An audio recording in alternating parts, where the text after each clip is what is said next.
infiltrated, the faster there is an attack on the group, and they are eliminated either by corruption, and if that doesn't work, we find churches like the first movement that Katz mentions just disappearing altogether. Who knows why? Defamation. You have demonizing of the Sabbatarian movements.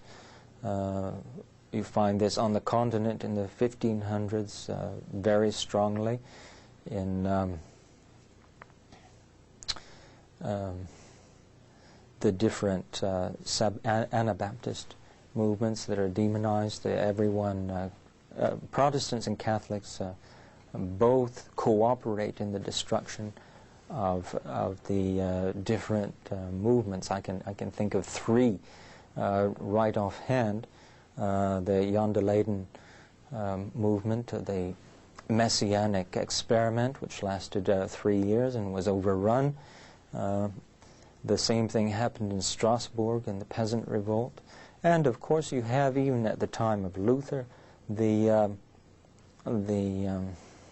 opposition to von Karlstadt, who was Sabbatarian, and also the final typical characteristic of baptism of immersion of adults.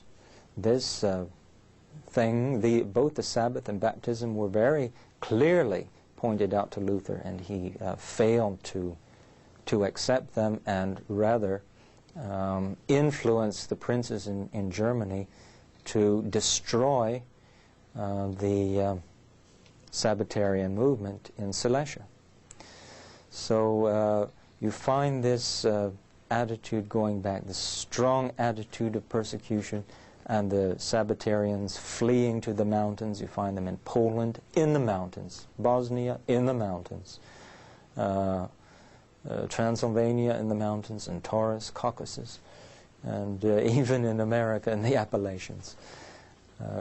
All of these movements having to hide, being isolated, being small, few means of communication, but always continually faithful, despite the process of elimination and infiltration. That seems to be the typical attitude of others to them.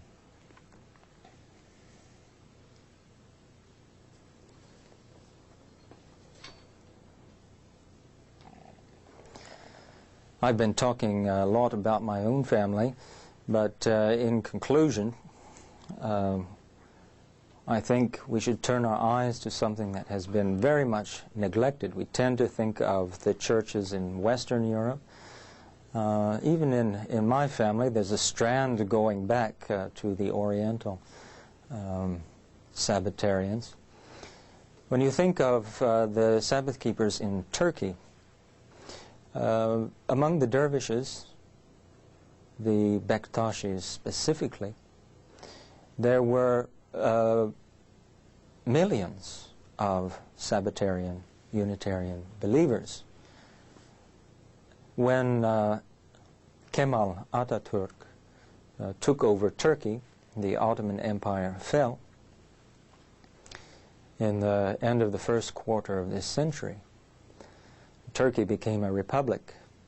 One of the first things he did was to make the dervish orders illegal, especially the Bektashis. He left other orders, but the Bektashis were eliminated.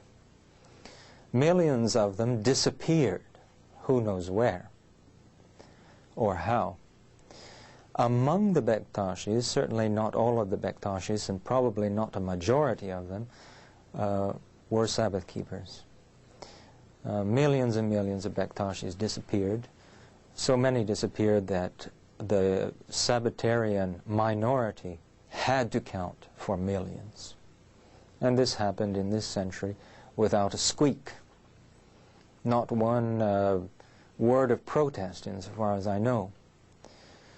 and the Bektashi order of dervishes is still illegal in Turkey today. I've traveled extensively in Turkey looking for such people. I found pockets of them, especially in mountain areas. People who come together on Sabbath to read the scriptures, who believe in the Bible. They read the Quran as well, but their liturgy is focused on, their worship service is focused on the Psalms. They read the Psalms for their worship. They base their beliefs primarily on the Bible. They give biblical foundation for what they believe before referring to the Quran. I found many such people, talked to them. When I was working for the Missionary Society, my area included all of Scandinavia and the former Soviet Union. I was in the Soviet Union, working in the Soviet Union for 4 years. And I found many, many different kinds of groups of Sabbatarians hiding out.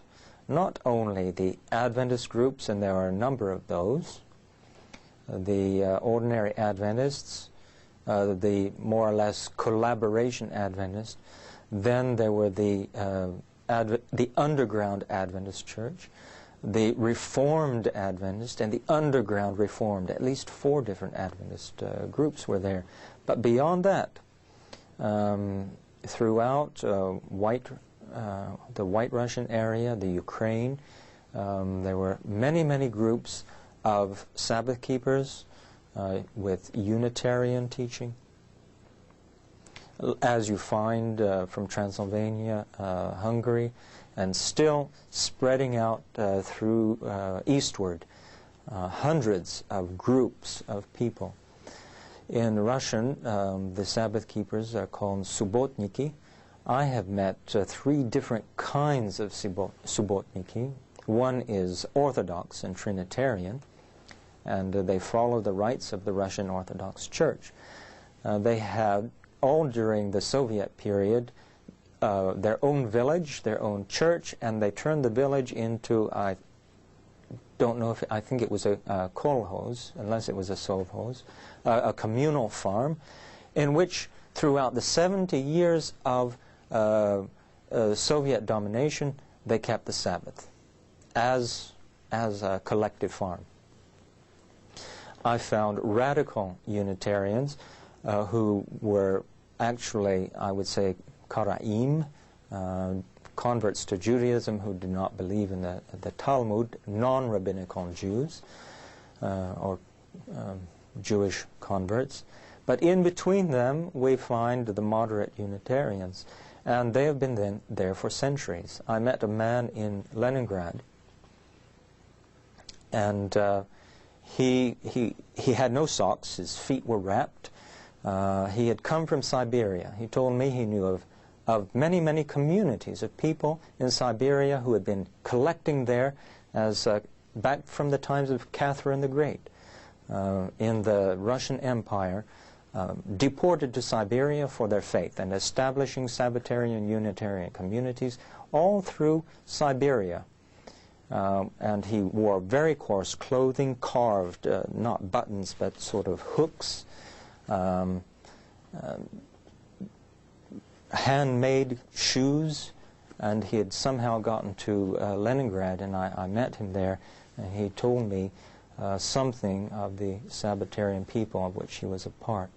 So the movement of the true faith is spreading all around the world and going back for centuries and centuries.